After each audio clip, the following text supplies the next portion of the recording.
अस्सलामुअलैकुम तमाम दोस्तों के क्या हाल है। उम्मीद है सब खैरियत से होंगे।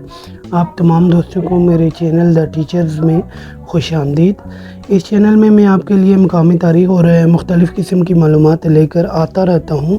तो आज भी जो वीडियो है वो स्पेशली उन तलबा के लिए है जो खैबर पख्तूनख्वा के कॉलेजेस में इंटरमीडिएट और बीएस में एडमिशन लेना चाह रहे हैं और उनको दाखिले की दरख्वास्त देते वक्त मुश्किलात का सामना। आपके पास मोबाइल है तो आप घर बैठे अपना अकाउंट क्रिएट करके अपने दाखिले की ऑनलाइन दरख्वास्त दे सकते हैं।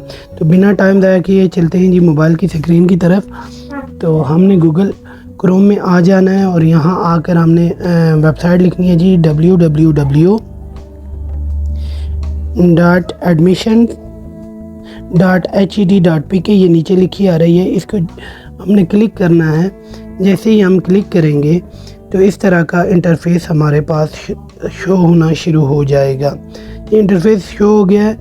तो यहाँ पर आकर हमने क्या करना है, 3 डॉट्स को क्लिक कर लेना है और क्लिक करने के बाद रजिस्टर पर चले जाना है।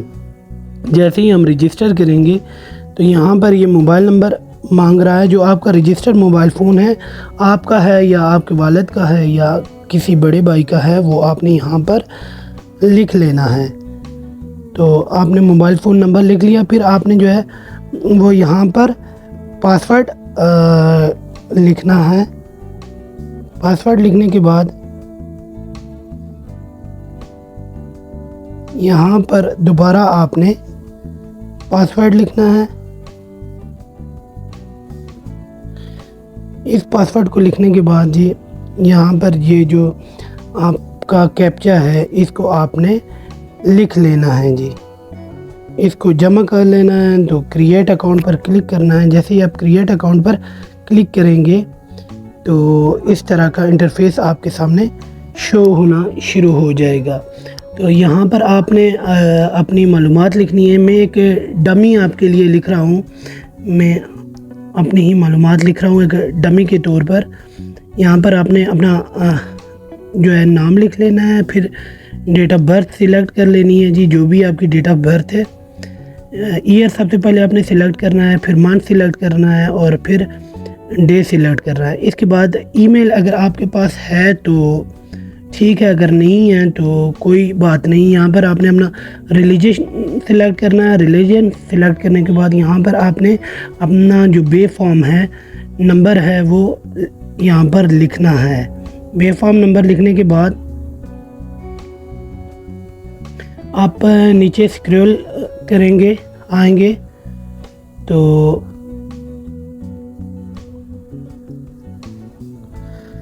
यहाँ पर नेशनलिटी आपने सिलेक्ट करनी है, फिर लैंडलाइन नंबर आपके पास कोई है तो वो सिलेक्ट करना है, फिर प्रोविंस सिलेक्ट करना है। आपका कौन सा प्रोविंस है, खैबर पख्तूनख्वा है, पंजाब है, सिंध है या बलूचिस्तान है। मेरा खैबर पख्तूनख्वा है।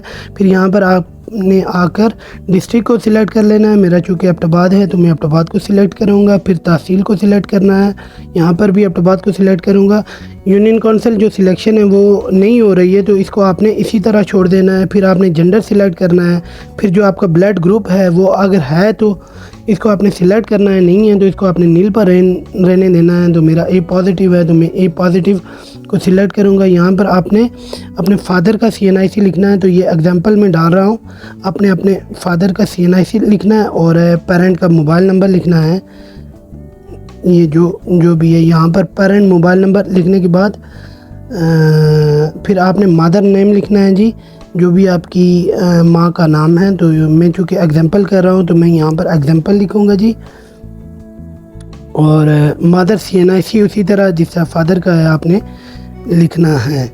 ये क्लिक करने के बाद आप नीचे चले आएंगे तो यहाँ पर आपने एड्रेस लिखना है।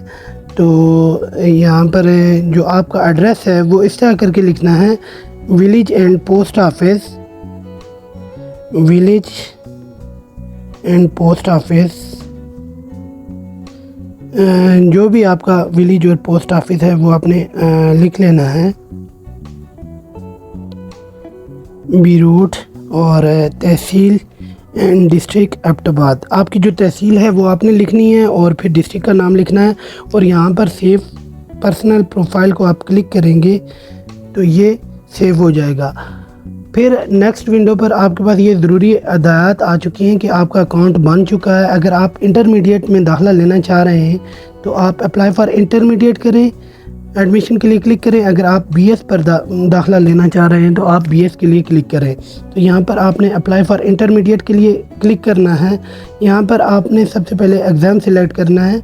तो इंटरमीडिएट के लिए एसएससी यानी कि सेकेंडरी स्कूल एग्ज़ाम रिक्वायर होता है। यहाँ से आपने अपना ग्रुप जो है वो मुंतखब करना है, जैसा कि साइंस है या आर्ट्स है वो मुंतखब कर लेना है।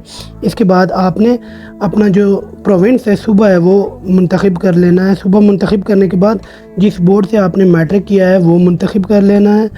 वो मुंतखब करने के बाद आप एनुअल या सप्लीमेंट्री जिसमें भी आपने एग्ज़ाम दिया है, तो मैंने चूँकि एनुअल में दिया था एनुअल कर रहा हूँ। फिर आपने ईयर सिलेक्ट कर लेना है। तो ज़्यादातर 2023 वाले तलबा ही अप्लाई कर रहे हैं, तो वो अपना डीएमसी पर साल देख लें। ठीक है, फिर यहाँ पर आप अपना रोल नंबर डाल दें। तो ये मैं रोल नंबर डाल रहा हूँ जो भी आपकी मैट्रिक की डीएमसी पर है। यहाँ पर आपके जो मार्क्स ऑब्टेन हैं, फ़र्ज़ करें जी आपने ये 898 नंबर लिए हैं तो आपने यही लिखने। यहाँ पर टोटल मार्क्स जो डीएमसी में लिखे होते हैं टोटल 1100 मार्क्स होते हैं मैट्रिक के। तो यहाँ पर देखें ये परसेंटेज और जो ग्रेडिंग है वो ऑटोमेटिक आ गई है। अगर आप हाफ़िज़ कुरान हैं तो इसको आपने चेक यस पर कर लेना है, अगर नहीं है तो छोड़ देना है। फिर यहाँ पर आपने फिर दोबारा अपना जो प्रोविंस है सूबा है उसको सिलेक्ट कर लेना है। फिर आपने अपने ज़िले को सिलेक्ट कर लेना है और यहाँ पर स्कूल का नाम लिख लेना है जो भी आपका स्कूल है। मोस्टली जो भी प्राइवेट है या गवर्नमेंट है, GHS यहाँ पर भी रोड कर लेता हूँ मैं जी। ये करने के बाद आपने सेव इंफॉर्मेशन पर क्लिक करनी है। क्लिक करने के बाद ये इंफॉर्मेशन सेव हो गई है जी मेरी। तो यहाँ पर आपने चले जाना है जी न्यू एप्लीकेशन एडमिशन रिक्वेस्ट पर। ये कोने में आपको नज़र आ रहा है न्यू एडमिशन रिक्वेस्ट पर आप क्लिक करेंगे जैसे ही, तो यहाँ पर आपके सामने ये विंडो खुल जाएगी। यहाँ पर आपने कॉलेजेस सिलेक्ट कर लेने हैं जी। सिलेक्ट डिस्ट्रिक्ट करना है। तो मुझे चूँकि एबटाबाद में एडमिशन चाहिए तो मैं एबटाबाद को सिलेक्ट कर रहा हूँ। तो एबटाबाद में ये जो मुख्तलिफ़ कॉलेजेस आ रहे हैं जी, government post graduate college number 1 Abbottabad है, government post graduate college Mandian हैं, गवर्नमेंट डिग्री कॉलेज हवेलियाँ हैं, गवर्नमेंट डिग्री कॉलेज शेरवान है, इसके अलावा गवर्नमेंट डिग्री कॉलेज नथिया गली है, government college of management sciences Abbottabad है, गवर्नमेंट कॉलेज बोई है। फिर इसके बाद अगर आप ख़वातीन हैं, लड़कियां हैं, तो आपने लड़कियों के कॉलेज सिलेक्ट करने हैं। तो मैं नंबर 1 में चाह रहा हूँ कि मेरा एडमिशन हो, तो मैंने नंबर 1 को सिलेक्ट कर लिया है। यहाँ पर आपने आकर इंटरमीडिएट या डिप्लोमा को सिलेक्ट करना है। तो यहाँ पर है sorry student age is over more than 19 year. तो ये आपने ख़्याल रखना है कि आपकी जो एज है ये जो है 19 साल से ज़्यादा नहीं होनी चाहिए। तो इसके लिए मैं चूँकि आपको समझा रहा हूँ तो दोबारा हम चलते हैं जी पर्सनल प्रोफाइल में। पर्सनल प्रोफाइल में आने के बाद जो आपकी तकरीबन एज होनी चाहिए वो 2005 या 2006 के बाद। तो यहाँ पर मैं 2007 को सिलेक्ट कर लेता हूँ और इसको सेव कर लेता हूँ।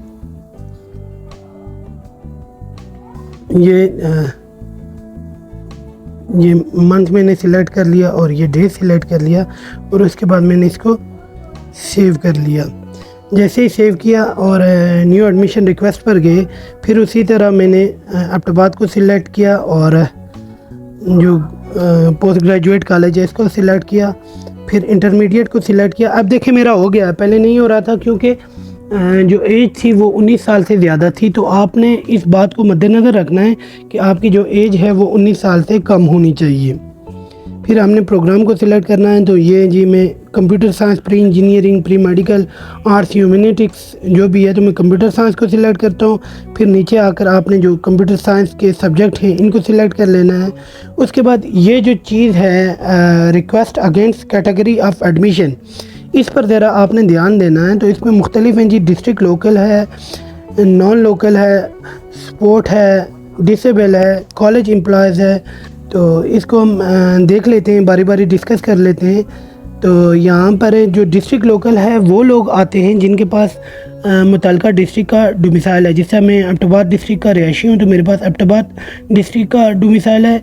नॉन लोकल में वो आते हैं जिनके पास डिस्ट्रिक्ट का डोमिसाइल नहीं है। जिस तरह फ़र्ज़ करें जी कोई मानसेरा का एबटाबाद में अप्लाई कर रहा है तो वो नॉन लोकल में आएगा। इसी तरह कोई अगर स्पोर्ट्स कोटा में कर रहा है तो वो स्पोर्ट्स में करेगा। कोई अगर माजूर है तो वो डिसेबल में करेगा। और कोई अगर कॉलेजेस में उसके कोई जो है एम्प्लॉयज़ भाई है या वालिद हैं, स्पेशली वालिद हैं, तो वो कॉलेज एम्प्लॉयज़ को सिलेक्ट कर लेगा। तो चूँकि मैं डिस्ट्रिक्ट लोकल हूँ तो मैं डिस्ट्रिक्ट लोकल को सिलेक्ट कर रहूँगा। यहाँ पर सिलेक्शन क्राइटेरिया क्या है, तो यहाँ पर सिलेक्शन क्राइटेरिया आपने डोमिसाइल ऑफ द डिस्ट्रिक्ट को सिलेक्ट करना है। यहाँ पर आपने टर्म एंड कंडीशन को चेक कर लेना है और एग्री कर लेना है, यस कर लेना है। जब आप यस करेंगे तो ये आपकी कुछ कंफर्मेशन आ जाएगी जी, ये आपके पास फॉर्म आ जाएगा। तो इसको भी आपने सेव एंड पे एप्लीकेशन प्रोसेसिंग फ़ीस पर क्लिक कर लेना है। जैसे ही आप क्लिक करेंगे तो ये आपके पास देखें जी, ये मेरा जो एप्लीकेंट डिटेल है वो आ गई है और आपने 100 रुपया पे करना है। प्रोसीड विद पेमेंट करेंगे तो आपको ये अगले पेज पर ले जाएगा। ठीक है, यहाँ पर देखें जी, ये जो एप्लीकेशन है ये सबमिट हो गई है।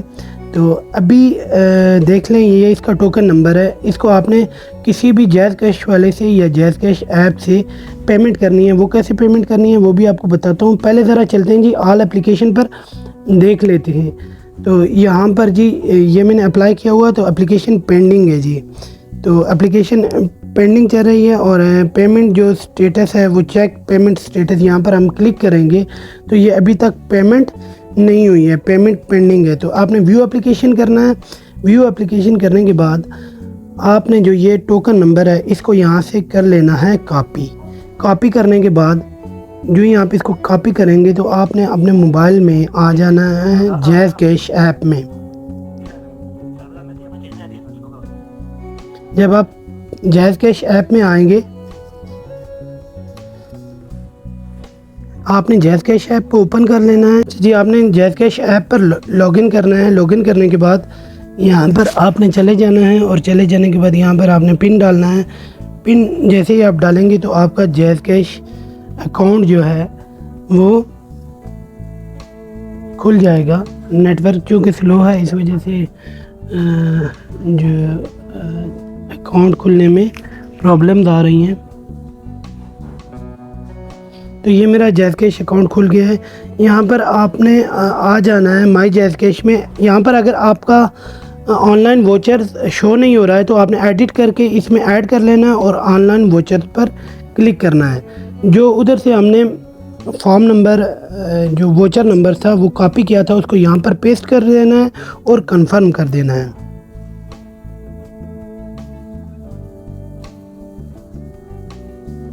कंफर्म करने के बाद जो ही आप कंफर्मेशन पर क्लिक करेंगे तो ये देख लें जी, ये आ गया है। आपने ये पेमेंट करनी है 100 रुपीज़। तो इसको आप जैसे ही कंफर्म करेंगे तो ये आपकी पेमेंट हो जाएगी। मैं चूँकि कंफर्म इसलिए नहीं कर रहा हूँ कि मैं आपको समझा रहा हूँ, तो आपने फिर दोबारा उसी वेबसाइट पर चले जाना है और यहाँ पर आकर ऑल एप्लीकेशन में आपने देखना है। तो यहाँ पर जो आपकी फ़ी सबमिशन है वो पेंडिंग से वेरीफाई हो जाएगी ऑटोमेटिक और आपका जो अकाउंट है वो जो एप्लीकेशन है वो सबमिट हो जाएगी। इसके बाद क्या करना है, आपने होम पर आ जाना है और होम पर आने के बाद आपने जो है मेरिट लिस्ट का इंतज़ार करना है। जब मेरिट लिस्ट आ जाएगी तो आपने इसी वेबसाइट को खोलना है और इसी पर मेरिट लिस्ट शो होगी। वो भी उस पर भी इंशाल्लाह वीडियो बनाऊंगा और आपको मेरिट लिस्ट दिखाऊंगा। अगर कोई भी आपको मुश्किलात हो रही है तो आप मुझसे रब्ता कर सकते हैं। आपका बहुत शुक्रिया। अल्लाह हाफ़िज़।